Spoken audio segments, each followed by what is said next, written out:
Tolong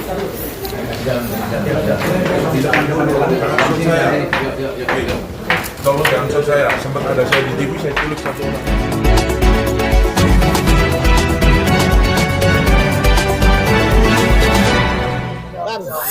Bagaimana Bang tanggapan Abang mengenai bodyguardnya Atta yang katanya menculik? Ya, yang pertama sangat miris ya, dan juga prihatin lah. Teman-teman wartawan ini sama kami selama ini hubungan bukan hanya sebagai teman, tapi udah kayak saudara. Seorang public figure jadi orang hebat itu karena media juga.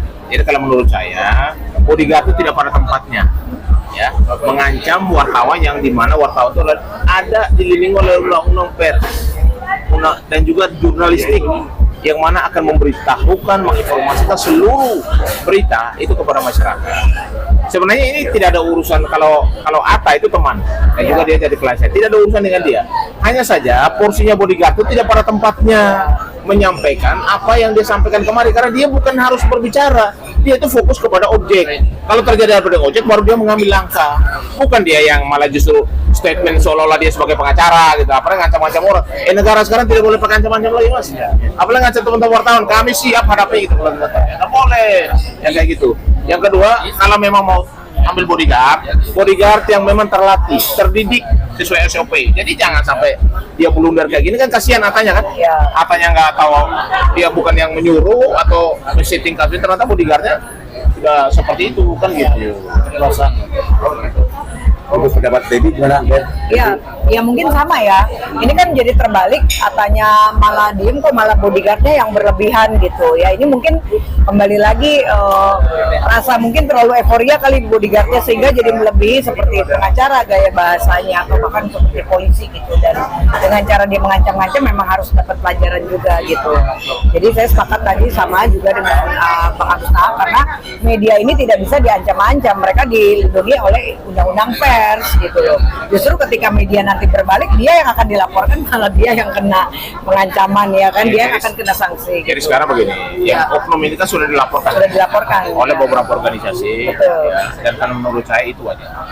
Karena begini loh mas, di depan publik, dia menyampaikan ke depan publik dan mengancamnya kayak oknum.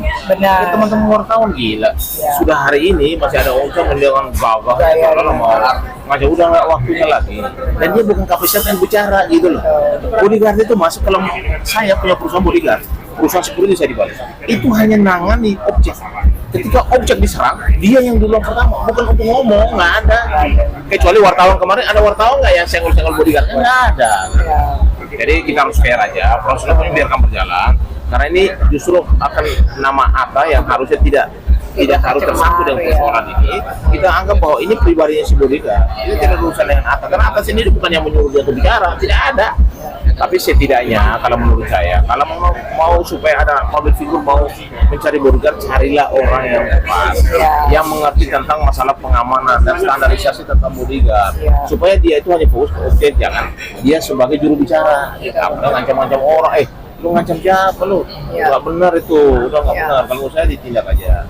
Mudah-mudahan dengan proses hukum ini yang bersangkutan itu mendapat efek jerah lah. Dan ke depan jangan lagi ada yang begitu ngawal publik itu tentang petenteng, nggak ada mas. Tentang petenteng nggak ada, apalagi ngancam teman-teman wartawan. Kita pasti akan pasang badan untuk teman wartawan itu. Ya. Terbaik. Kalau Debbie sendiri pernah nggak sih pakai pengawal? Kalau aku sih sebenarnya fasilitas sih ada, karena kan aku ketua Serikandi seluruh Indonesia untuk Laskar Merah Putih sendiri ya. Kalau dari organisasi memang kita dikasih fasilitas untuk dikawal. Tapi kalau aku tipe orang yang lebih suka jalan sendiri gitu, karena dengan dikawal-kawal menurut aku agak risih gitu kan. Jadi butuh bodyguard. Bodyguard. Sama abang-abang aja udah kita siapin. Apa jalan terbaik ini bagian penyelesaian yang paling sangat cepat? Paling sangat cepat ya proses hukum. Ya memang harus dilaporkan agar efek jerah sih, aku setuju juga, karena kan mungkin kurangnya pengetahuan, kurangnya pengalaman, atau mungkin sifat yang arogan atau temperamental ya kan, sehingga mungkin dia tidak sampai sejauh itu berpikir dengan cara dia mengancam itu, mungkin dia pikir akan efektif. Sekarang pertanyaan saya kepada wartawan, terima nggak diancam? Kalau kalian terima, saya nggak mau urus. Betul. Tapi kan sejauh ini bang sudah ada dilaporkan dari organisasi wartawan. Dan juga dari organisasi pemuda, organisasi masyarakat sudah banyak melapor. Betul. Ya biarkan saja. Nggak apa-apa. Jadi gini loh Mas, orang tuh jangan, negara ini jangan kayak gitu. Ini negara hukum. Anda tuh sudah benar melakukan langkah hukum, melakukan orang-orang yang mungkin secara undang-undang ITE ada pelanggaran itu. Ya. Ya sudah. Maksud saya kenapa lu yang ngomong, lu yang ngecap wartawan, masalah wartawan ada masalah apa sama lu? Nggak ada urusan itu loh. Udahlah, kalau menurut saya biarkan proses hukum saja. Ya. Teman-teman wartawan kawan minta kepada pihak kepolisian itu cepat berproses. Ya. Kalau memang ada unsur pidananya, kalau menurut saya ada unsur pidana jelas-jelas kepada publik gitu loh. Ancaman. Ya udah, proses hukum aja. Ya. Ya kan? Kalau bisa tangkap tahan, itu aja. Kan begitu. Wartawan setuju kan? Siap. Ya. Pikirannya harus ada gitu. Oke, terima kasih. Ya.